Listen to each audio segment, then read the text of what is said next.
হারামের ছানা, ধর ওই দুটোকে আর দুজনে মিলে ভাগ করে খা।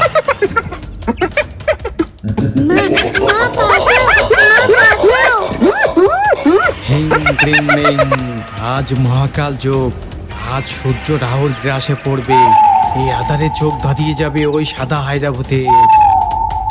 তান্ত্রিক দাদু, ও কি আসছে? আমি তো ভয়ে শ্বাস ধরে রাখতে পারছি না, প্রাণটা যায় যায়। চুপ, তোর নড়াচড়া করিস না। ও তোর গন্ধ পেয়ে গোয়া থেকে বের হয়েছে, ইগল তৈরি থেকো। অনেকদিন আগের কথা, এক বিশাল ঘন জঙ্গল, কিন্তু সেখানে প্রাণীরা কখনোই শান্তিতে থাকতে পারতো না। হ্যাঁ রে ভাগ্নে, কিছু কি পেলি? আমার পেটটা তো ক্ষুধায় চো চো করছে। কা কা। আচ্ছা মামা, তুমি কতদিন বাঁচতে চাও? সেটা বলতে পারছি না, কিন্তু এখনই ওই সাদা হায়নাদের পেটে যেতে চাচ্ছি না। সেই জঙ্গলের গভীরে এক অন্ধকার গুহায় বাস করত তিনটি ভয়ঙ্কর হায়রা। তারা ছিল হিংস্র আর ধূর্ত। জঙ্গলের অন্য শিকারীরা আলাদা আলাদা শিকার করলেও এই তিনজন সবসময় একসাথে আক্রমণ করত, আর তাই তাদের ভয়ে গোটা জঙ্গল কাঁপত। আজ পেটে দারুণ খিদে রে ভাই। চলো উত্তর দিকে যাই, শুনেছি ওদিকে বুনো শুয়োরের পাল এসেছে। আমরা তিনজন একসাথে ঝাঁপিয়ে পড়লে জঙ্গলের রাজাও পালিয়ে যায়। তাদের এই একতার ভয়ে জঙ্গলের সবচেয়ে শক্তিশালী প্রাণীরাও তাদেরকে এড়িয়ে চলতো।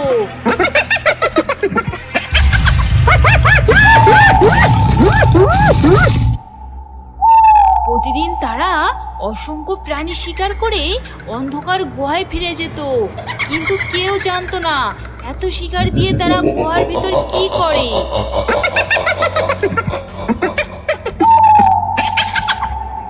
জঙ্গলের অন্য প্রান্তে ছোট্ট এক গুহায় থাকতো এক বুদ্ধিমতী মা হাঁস আর তার দুই ছানা। শোনো শোনো বাবারা, বাইরে গেলে চোখ কান খোলা রাখবে। মনে রেখো, শক্তির চেয়ে বুদ্ধি সবচেয়ে বড় অস্ত্র। মা মা, আমরাও কি কখনো ওই হায়রাদের মতো শক্তিশালী হব? গায়ের শক্তি কম হলেও সৃষ্টিকর্তা আমাদের বুদ্ধি দিয়েছেন বাবু।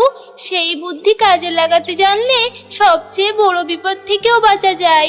মনে রেখো, দুনিয়ার সবচেয়ে শক্তিশালী প্রাণীও কখনো কখনো বুদ্ধির কাছে হার মানে। একদিন মা হাঁস খাবার খুঁজতে বাইরে গেলে ছানারা মায়ের নিষেধ ভুলে খেলতে খেলতে দূরে চলে যায়।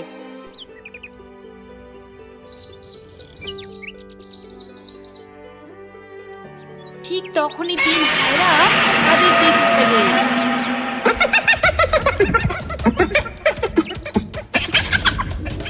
আরে কি সুন্দর দুটো তুলতুলে হাঁসের ছানা, আজ রাজভোগ হবে। মা মা বাঁচাও, মা বাঁচাও। কান্না শুনে মা হাঁস ছুটে আসে। ছানাদের বাঁচাতে সে নিজের জীবন বিপদে ফেলে, সোজা হায়রাদের সামনে চলে যায়। ওরে বাজি হায়রার দল, সাহস থাকে তো আমাকে ধরে দেখা।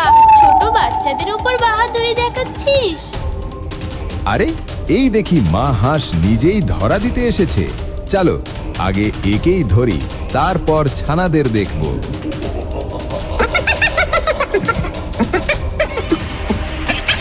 মা হাঁস ইচ্ছে করে উল্টো দিকে দৌড়াতে থাকে।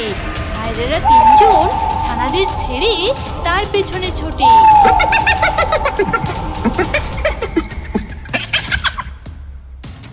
অনেকক্ষণ ধাওয়া খেয়ে মা হাঁস একটা সরু গর্তে ঢুকে পড়ে, যেখানে হায়রাদের মুখ ঢোকে না। উফ, ফসকে গেল। বেটা হাঁস, আজ গর্তে ঢুকেছিস, কাল তো বেরোবি, তখন দেখাবো কত ধানে কত চাল। ততক্ষণে ছানারা নিরাপদে গুহায় ফিরে গেছে। মা হাঁসও পরে গুহায় ফিরে বাচ্চাদের বুকে জড়িয়ে ধরে। এই ঘটনার পরে জঙ্গলে আতঙ্ক ছড়িয়ে পড়ে। বনের রাজা সিংহ প্রাচীন বটগাছের নিচে জরুরি সভা ডাকেন। শোনো সবাই, এই 3 হায়রা আমাদের জঙ্গলে শান্তি শৃঙ্খলা নষ্ট করছে। প্রতিদিন কেউ না কেউ নিখোঁজ হচ্ছে। আমাদের কিছু একটা করতেই হবে। মহারাজ, আমি যদি ওদের ওপর পা তুলে দিই ওরা তো শেষ, কিন্তু ওরা 3 জন একসাথে আক্রমণ করে, খুব দ্রুত ছোটে, আমি ওদের নাগাল পাই না। সবাই বিভিন্ন পরিকল্পনা দিচ্ছিল, কিন্তু কেউই 3 হায়রার সামনে দাঁড়িয়ে লড়াই করার সাহস পাচ্ছিল না। তাদের গায়ের জোর আর একতার সামনে সবাই অসহায়। অবশেষে গাছের ডাল থেকে কাক বলে উঠল, কা কা মহারাজ, জঙ্গলের প্রান্তে একটা গভীর পরিত্যক্ত কুয়া আছে। কেউ একবার ওখানে পড়লে ওখান থেকে বেঁচে ফিরে একেবারেই অসম্ভব। যদি ওই হায়রাদের ফুসলে ওখানে নিয়ে ফেলা যায় তাহলে ওদের ভবলীলা সাঙ্গ হয়ে যাবে। আমরা কুয়ার মুখ ডালপালা আর লতা দিয়ে ঢেকে দিতে পারি, যাতে বোঝা না যায় যে ওখানে কুয়ো আছে। আর তারা যদি একবার কোনোভাবে কুয়ায় পড়ে যায়, ওঠার কোনো উপায় থাকবে না। ওই কুয়া এতটাই গভীর যে একবার পড়লেই শেষ। বুদ্ধিটা কিন্তু মন্দ নয়, কিন্তু ওদের কুয়োর ওখানে টেনে নিয়ে যাবে কে? আর ওরা কি এমনি এমনি আমাদের পাতা ফাঁদে পা দেবে? সবাই মিলে গোপনে প্রস্তুতি নিল। কিন্তু প্রশ্ন ছিল, হায়রাদের গুহা থেকে এত দূর নিয়ে আসবে কে? মা হাঁস সবার সামনে এগিয়ে এলো। মহারাজ, আমি টোপ হব।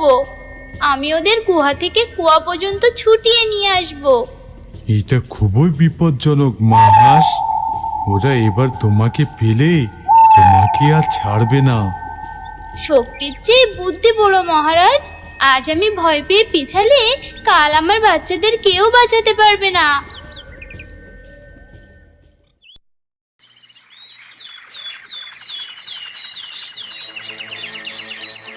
পরদিন সকালে মা হাঁস 3 হায়রার গুহার সামনে গিয়ে জোরে জোরে ডাকতে লাগলো,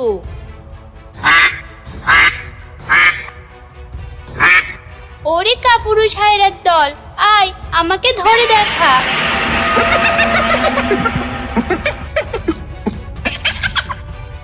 আজ আর গর্তে লুকাতে দেব না। চলো, একে ধরে আজ মজা করে খাবো। 3 হায়রা মা হাঁসকে ধাওয়া করে জঙ্গল, ঝর্ণা, নদীর ধার পেরিয়ে ছুটতে থাকে। আকাশ থেকে কাক পথ দেখে সংকেত দিচ্ছিল। কা কা মহারাজ, আরো জোরে, আরো জোরে, ওরা তোমার কাছে চলে এসেছে। কুয়ার কাছে পৌঁছে একটা হায়রার হঠাৎ সন্দেহ হয়। আরে থামো তোমরা, আমার সন্দেহ হচ্ছে হাঁসটা ইচ্ছে করে আমাদের এদিকে এনেছে কেন? কিসের সন্দেহ? হাঁসটা তো ক্লান্ত হয়ে পড়েছে, ধরো ওকে। মা হাঁস কুয়ার ঢাকা মুখের উপর দাঁড়িয়ে আহত হওয়ার ভান করলো।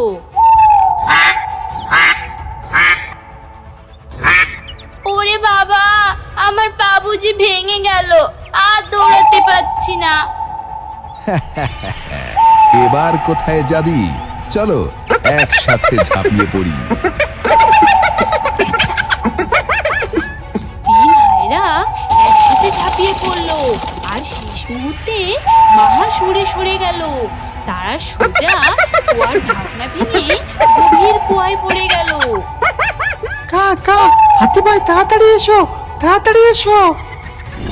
হাতি আগে থেকে অপেক্ষায় ছিল। সে দৌড়ে এসে বিশাল পাথর গড়িয়ে কুয়ার মুখ বন্ধ করে দিল। জঙ্গলে আনন্দের বন্যা বয়ে গেল। বহু বছরের ভয়ের অবসান হলো। কিন্তু এই আনন্দ বেশি দিন টিকল না। সেই রাত থেকে নতুন রহস্য শুরু হলো। প্রতি রাতে একটি করে প্রাণী নিখোঁজ হতে লাগলো, আর সকালে পাওয়া যেত বিশাল থাবার দাগ, 3 হায়রার চেয়েও বড়। জঙ্গলে আবার আতঙ্ক ফিরে এলো। তিন হায়রা তো মারা গেছে, আমরা তো নিজের চোখে দেখেছি। তাহলে এই শিকার কে করছে?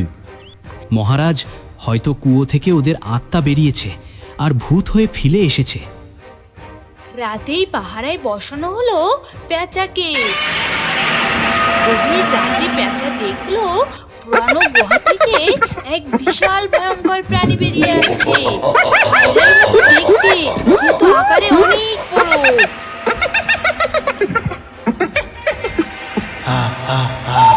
মূর্খ প্রাণীরা ভেবেছিল আমার সেবকদের মেরে শান্তিতে থাকবে। এখন আমি নিজে এসেছি তোদের শিকার করতে।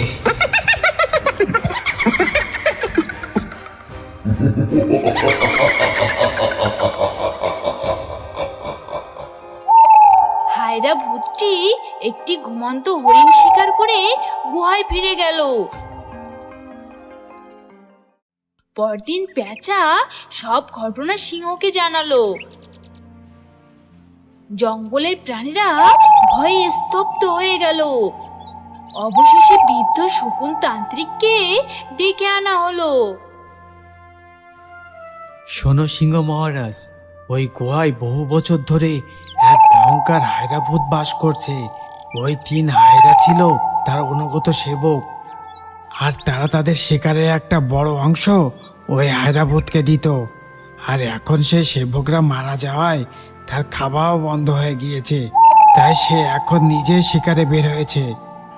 তাহলে একে কিভাবে হারানো যাবে? রাতের অন্ধকারে ও আজেও, কিন্তু দিনের আলোয় ওর কালো শক্তি কমে যায়, তাই ও দিনে গুহা থেকে বের হয় না। ওকে দিনের আলোতেই বাইরে আনতে হবে, তবেই ওকে বিনাশ করা যাবে। কিন্তু ও তো দিনে বের হবে না, তাহলে তাকে বাইরে কিভাবে আনবো?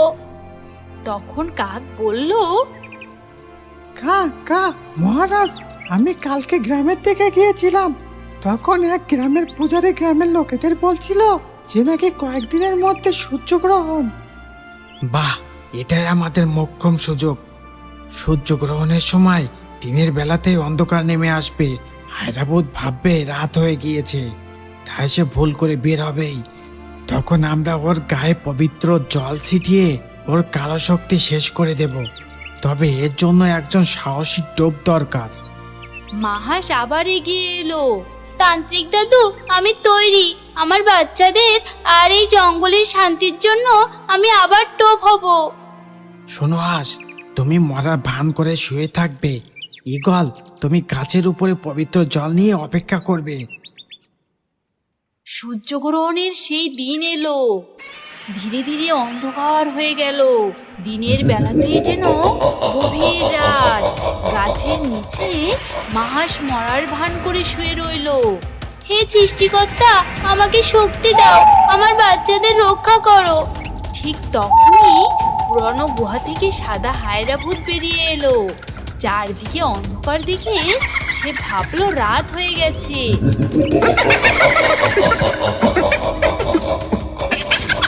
মাহাসের গন্ধ পেয়ে সে গাছের নিচে চলে এলো। এ তো না চাইতে জল, আজ তো দেখছি শিকার নিজেই চলে এসেছে আমার কাছে। হায়রা ভূতটি মাহাসকে ধরতে যাবে, তখন শকুন তান্ত্রিক সংকেত দিল। ঈগল, এখন পবিত্র জল ঢেলে দাও, এটাই মোক্ষম সময়।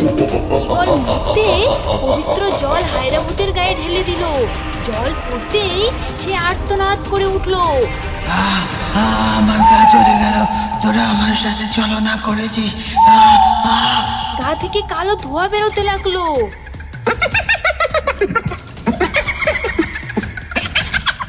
যন্ত্রণায় ছটফট করতে করতে সে মাসকে আক্রমণ করতে গেল। ঠিক তখনই সূর্যগ্রহণ শেষ হতে শুরু করলো।